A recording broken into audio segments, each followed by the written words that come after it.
हाय प्रीसी screen को welcome. आज आसतु जानिबा औषधीय गुण रे भरपूर मात्रा थिबा गोटे फ्रूट प्लांट विषय रे। आपण जो गछटी देखुचंती याको स्टार फ्रूट प्लांट कहते। साधारणतः आम ओडिसा रे याको करमंगा मध्य कहते। भिन्न भिन्न जगह रे भिन्न भिन्न नाम रे परिचित।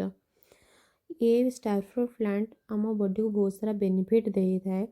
ये साधारणतः आमर इम्यूनिटी बढ़ेबार हेल्प करे, वेट लॉस रे मध्य हेल्प करि थाए। एथुर आम विटामिन ए ई सी पाई थांती भरपूर मात्रा रे।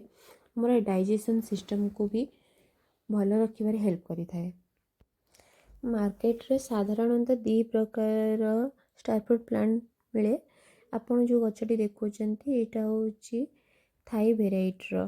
एटा हमको मीठा लगे। आ गोटे अछि खट्टा। आपण जो वेराइटी देखुचंती एटा मीठा थाई वेराइटी।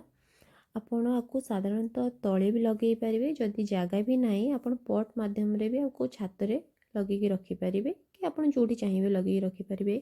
आपको सफिशिएंट खरा दरकार।